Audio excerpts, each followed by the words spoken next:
Hello students.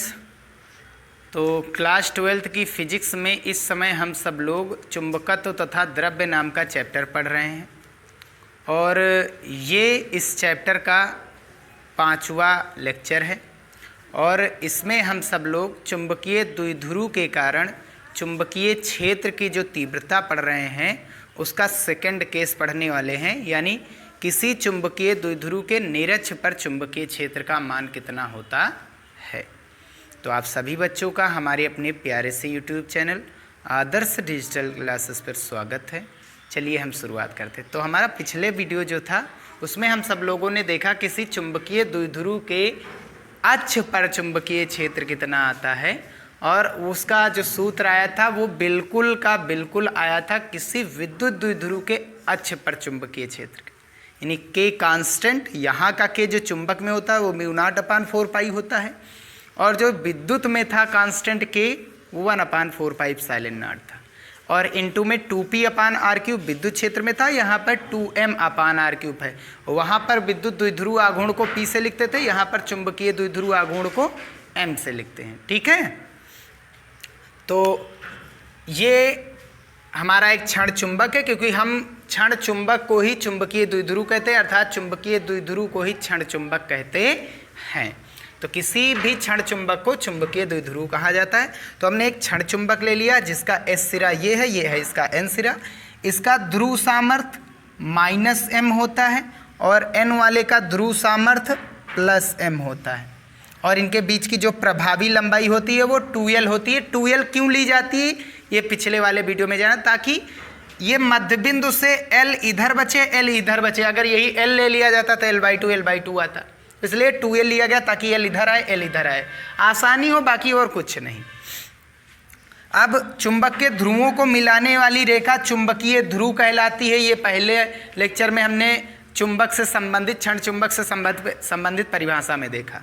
तो चुंबक के ध्रुवों को मिलाने वाली रेखा चुंबक की अक्ष कहलाती है। ठीक है, और अगर इसका मध्यबिंदु O है माना गया, O इसका मध्यबिंदु O माना गया, O से लंब होकर के इसी अक्ष पर O के लंबवत, O से लंबवत क्षण के अक्ष से O पर से जाने वाली लंबवत रेखा ये कहलाती है चुंबक की निरक्ष। ठीक है, तो इसके लंबवत हमने खींच दी, कितनी दूरी, r दूरी पर हमने बिंदु P लिया और इसी n हमेशा मध्यबिंदु से दूरी लेते हैं ताकि दोनों की दूरियां समान लगभग आवे, प्रभाव लगभग बराबर पहुंचे। ठीक है, अब ये r है ये l है तो ये कितना हो जाएगा, ये 90 अंश है तो ये कण बराबर क्या होता है, अंडररूट लंब यानी r² लंब स्क्वायर प्लस आधार कितना हमारे पास l का स्क्वायर। तो कण स्क्वायर बराबर लंब स्क्वायर प्लस आधार स्क्वायर होता है, स्क्वायर हटाएंगे रूट लग जाएगा, तो ये सेम ही आ जाता है।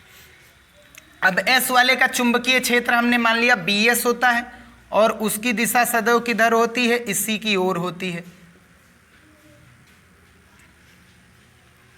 S वाले का चुंबकीय क्षेत्र क्या माना गया है, BS, और इसकी दिशा भाई किसी भी चुंबक के बाहर चुंबकीय बल रेखा क्या होती है, N से दूर जाती है, N से दूर जाती S के पास आती है। तो चुंबकीय बल रेखा ही चुंबकीय क्षेत्र की दिशा को प्रदर्शित करती है। S के पास आती है, चुंबकीय क्षेत्र हमेशा S के पास आता है और N वाले का क्या होता है, दूर जाता है। P पर जो N वाले का आएगा वो इससे दूर जाएगा, BN क्या होगा, इससे दूर जाएगा और BS इसके पास आएगा।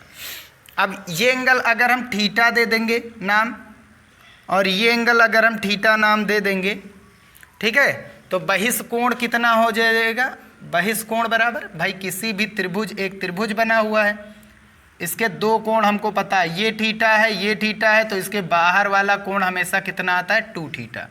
तो दो सम्मुख कोण पता है, ये वाला हमको नहीं लेना, इसके साथ वाला नहीं लेना, अंदर के दो कोण क्या है, थीटा और थीटा। क्यों थीटा है, क्योंकि ये भुजा जितनी है उतनी ही लंबाई की ये भुजाई है, तो लंबाई भुजा बराबर तो उनके सामने के कोण बराबर। तो एक को हमने थीटा दिया तो दूसरा भी कितना हो जाएगा, थीटा हो जाएगा। तो यहाँ बिंदु P पर कितना हो जाएगा, 2 थीटा हो जाएगा। बहिष्कोण बराबर सम्मुख अंतः कोणों का योग यानी थीटा प्लस थीटा बराबर 2 थीटा, ये हो जाएगा। ठीक है, ऐसे होता है। अब हम S वाले के कारण निकालेंगे, ध्रुव S के कारण P पर चुंबकीय क्षेत्र। तो इसका नाम हमने क्या दिया, BS दे दिया। क्या होता है, म्यू नॉट भाई बी ई बराबर क्या होता था, कोई आवेश कितना विद्युत क्षेत्र उत्पन्न करता है, KQ/R², ये होता है। तो यहाँ पर विद्युत क्षेत्र की बजाय हम चुंबकीय क्षेत्र निकाल रहे हैं, और चुंबकीय क्षेत्र में कांस्टेंट K की जगह पर क्या आता है, म्यू नॉट अपान 4 और इंटू क्यों, आवेश का काम कौन करता है, ध्रुव सामर्थ्य। ध्रुव सामर्थ्य क्या बनाता है, आवेश को। ध्रुव सामर्थ्य क्या होता है, आवेश को दर्शाता है। ठीक है, तो S वाले का आवेश कितना है, -m है, अपॉन में R यानी दूरी का स्क्वायर, यानी S से बिंदु P की दूरी कितनी है, √R² + L²। √R² + L², दूरी का स्क्वायर करेंगे तो रूट हट जाएगा, दूरी का स्क्वायर करेंगे तो रूट हट जाएगा। ऐसे ही ध्रुव N के कारण हम निकालेंगे, ध्रुव N वाला यहाँ पर कितना चुंबकीय क्षेत्र उत्पन्न करेगा, ध्रुव N के कारण कहाँ पर चुंबकीय क्षेत्र निकाले हैं, P पर, P पर चुंबकीय क्षेत्र। ठीक है, तो इस बार BN कर दे रहे हैं, म्यू नॉट अपान 4 यानी K कांस्टेंट और इंटू, अच्छा यहाँ पर ये तो एक सदिश राशि है ना, तो सदिश राशि दिशा बताने का काम करती है, तो इसमें चिन्ह मतलब दिशा बताता है, तो चिन्ह नहीं लेते। N वाले का आवेश कितना, +m है यानी m, अपॉन इसकी दूरी कितनी है, √R² + L²। यहाँ दूरी का स्क्वायर था, यहाँ दूरी का स्क्वायर करेंगे तो रूट हट जाएगा, कितना बचा, R² + L²। ये क्वेश्चन नंबर 2। अगर हम देखेंगे समीकरण 1 और 2 से, समीकरण 1 और 2 से यदि हम देखेंगे यहाँ पर, तो जितना BS है उतना ही हमारा कितना कौन आया है, BN आया है। देखो दोनों के दोनों सेम ही है, तो इसलिए हम इसे डायरेक्ट क्या मान लेंगे, B मान लेंगे। चलिए हटाइए, B न मानिए, ऐसे लिखा रहा, लास्ट में देखा जाए। अब क्योंकि BS और BN के बीच कितना कोण बन रहा है, ये BN दूर जाएगा N वाले से, BS पास आता है, इनके बीच में कोण कितना है, 2 थीटा है। क्योंकि इसका हम 2 सदिशों के मध्य झुकाव वाला फार्मूला लगा रहे हैं, वही यूज कर रहे हैं। ठीक है, या फिर एक और यूज कर सकते हैं, यहाँ पर एक लंब रेखा खींचेंगे तो ये 2 थीटा था, बढ़ जाएगा, ऊपर कितना चला जाएगा, थीटा, ये भी थीटा हो जाएगा और ये भी क्या हो जाएगा, थीटा हो जाएगा। तो इस BS का थीटा की ओर घटक और BN का जो थीटा की ओर घटक है, भाई ये 2 ओर जा रहा है, एक तो नीचे R की ओर भी जा रहा है, एक इधर भी जा रहा है, 2 ओर इसकी दिशा है, तो इस ओर इसका कितना होने वाला है, ये चीज़ निकालें। तो BS का थीटा की ओर घटक, तो ये आता है BS, थीटा की तरफ क्या आता है हमेशा, कॉस। BN का थीटा की ओर घटक क्या होता है, BN कॉस थीटा। सामने की ओर आएगा ना, चुंबकीय क्षेत्र हमेशा किधर होता है, N से S की ओर, N से S की ओर, तो चुंबकीय क्षेत्र तो सामने ही आने वाला है, N से S ही जाने वाला है। ठीक है, और इसका जो लंबवत घटक आएगा, इसके 2 घटक, एक सामने वाला है थीटा की ओर वाले हैं और एक थीटा के विपरीत है, यानी ये लंब घटक। एक्स अक्ष और वाई अक्ष में तोड़ दीजिए, सीधी सी बात है, ये वाई अक्ष हो गया इसका।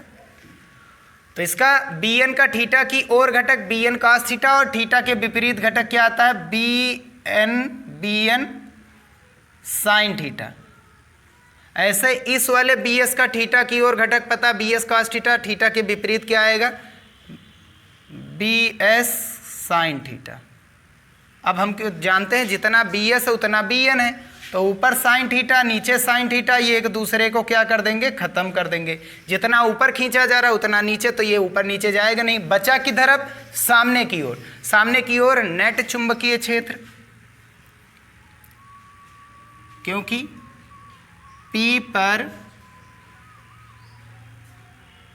BS व BN के घटक कौन, BN साइन थीटा आपस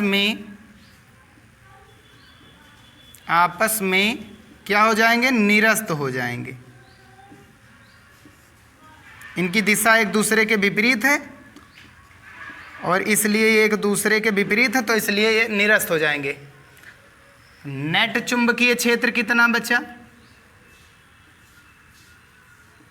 नेट चुंबकीय क्षेत्र यानी B बराबर N वाले का चुंबकीय क्षेत्र केवल सामने सामने बचा, ऊपर वाला और नीचे वाला इन दोनों आपस में कैंसिल हो गए, केवल किधर बचा? N वाले का सामने की ओर BN cos थीटा। S वाले का नीचे वाला खत्म हो गया, ये दो घटक में चेंज कर दिया। ये देखिए ये x अक्ष की तरफ जा रहा है, y अक्ष की तरफ जा रहा है, तो x अक्ष वाला बच रहा है, y अक्ष वाला कैंसिल हो रहा है, तो यह इधर वाला ही बचा। तो इधर वाले टोटल कितना आ रहा है? P पर BN वाले का भी चुंबकीय क्षेत्र इधर है, P पर BS वाले का भी चुंबकीय क्षेत्र इधर है, ये दोनों आपस में जुड़ जाएंगे। इसकी एक सेकेंड मेथड है, वो क्या है? B बराबर फार्मूला लगाइए, अंडर रूट पहला सदिश BS², दूसरा सदिश BN² plus 2BS BN cos, दोनों के बीच में कोण कितना था? 2 थीटा था। ये लगा दीजिए, आंसर आ जाएगा। ये इसका सेकंड मेथड है। अब ये कोण देखिए, यहाँ से Z बन रहा कि नहीं बन रहा? यहाँ से Z बन रहा है ना, तो जितना कोण ये थीटा है तो ये भी थीटा होगा। आ रही बात समझ में? अगर यहाँ से देखिए तो ये संगत कोण है, ये रेखा है, ये समांतर रेखा, ये समांतर रेखा, ये थीटा है, तो यहाँ पर भी ये थीटा, ये संगत कोण है। BS और BN आपस में बराबर हैं, तो इसलिए हम इसको क्या मान लेंगे? B मान लेंगे।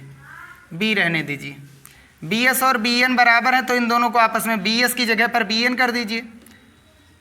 तो BN cos थीटा, BS किसके बराबर है? BN के, तो BS को हम BN लिखे दे रहे हैं, BN cos थीटा। कितना हो जाएगा ये? B बराबर 2BN cos थीटा। भाई जितना ये है BS BN के बराबर है, तो BS की जगह हमने BN कर दिया, BN cos theta, BN cos theta 2BN cos theta हो जाएगा। अब वैल्यू रखेंगे 2BN का मान और BS का मान बराबर, चाहे जो रख दीजिए, μ0/4 पाई इंटू M अपान कितना आया था नीचे? R² प्लस L² गुणा cos थीटा क्या होता है? cos थीटा बराबर क्या होता है? आधार बटा कर्ण। आधार थीटा के सामने लंब होता है, समकोण के सामने कर्ण होता है, जो शेष है वो क्या है? आधार। तो आधार कितना है हमारे पास? L है, और बटे कर्ण कितना है? √R² plus L²। ये वैल्यू रख देंगे, तो L के बटे में √R² प्लस L²। अब इससे क्या लिख सकते हैं? B बराबर कितना हो गया? μ0/4 पाई और इंटू में M गुड़ा, ये वाला 2L के पास ला रहे हैं, 2L, और नीचे देखो अंडर रूट का मतलब क्या होता है? अंडर रूट का मतलब पावर 1/2। यहाँ पावर कितनी है? 1। आधार समान हो तो गुणे में घाते हैं, जुड़ती हैं। ये 1 है, ये आधा है, 1 और आधा मिलकर के कितना होता है? 1.5 होता है, और 1.5 मतलब 3/2 होता है। तो B बराबर कितना हो जाएगा? अब यहाँ से कुछ चीज़ों को देख लेते हैं। क्या है कि M गुणा 2L जो होता है वो किसके बराबर होता है? कैपिटल M के बराबर होता है। चुंबक का, किसी भी चुंबक, क्षण चुंबक का द्विध्रुव आघूर्ण होता है ये। और L जो है वो R की अपेक्षा बहुत छोटा है, तब इसका स्क्वायर R की अपेक्षा, R² की अपेक्षा और ज़्यादा छोटा होगा, यानी L² को हम क्या मान लेते हैं? नगण्य मान लेते हैं। दशमलव वाली संख्या का स्क्वायर करेंगे तो और ज़्यादा छोटा होगा। जैसे 0.2 का स्क्वायर होगा 0.04, वो छोटा होगा। रूट निकालेंगे तो कम आता है मान, लेकिन स्क्वायर निकालने पर मान बढ़ जाता है। तो M गुणा 2L कितना हो जाएगा हमारे पास? कैपिटल M हो जाएगा, ये कैपिटल M हो गया। और ये L² को नगण्य मान लिया जाए, यानी 0 मान लिया जाए, तो अंदर कौन बचा? R² और बाहर कितना? 3/2। 2 से 2 कैंसिल। B का जो नेट मान है वो कितना आया? μ0/4 पाई और इंटू M के अपान में R का कितना बचा? क्यूब बचा। अच्छा, चुंबकीय क्षेत्र तो इतना आया, विद्युत क्षेत्र कितना आया था निरक्ष पर? K कांस्टेंट, जैसे इसका K ये होता है, उसका K 1/4 pi epsilon not into P/R³ आया था। विद्युत का विद्युत द्विध्रुव आघूर्ण P होता है, इसका होता है M। सेम ही है दोनों के दोनों, ठीक है। और यहीं पर किसी चुंबकीय द्विध्रुव के कारण उसके अक्ष और निरक्ष पर जो चुंबकीय क्षेत्र उत्पन्न होता है वो समाप्त हो गया। अब नेक्स्ट वीडियो में हम पढ़ेंगे जो उसमें पढ़ा था, जो जो चीज़ें हमने विद्युत क्षेत्र में किए थे वही हमको चुंबकीय क्षेत्र में करना है। ठीक है, क्षण चुंबक के लिए करना है। क्षण चुंबक को चुंबकीय क्षेत्र में रखने पर वो कितना बल आघूर्ण उत्पन्न करता है, उस पर लगने वाला बल आघूर्ण, और किसी क्षण चुंबक को चुंबकीय क्षेत्र में घुमाने में किया गया कार्य यानी स्थितिज ऊर्जा के सूत्र का निगमन करने वाले हैं। यहीं पर वीडियो समाप्त होता है। वीडियो पसंद आया हो तो उसे लाइक जरूर कीजिए, कमेंट में लिखिए जरूर वीडियो कैसा लगा, और नए आए हो तो चैनल को सब्सक्राइब जरूर कीजिए। मिलते हैं नेक्स्ट वीडियो में।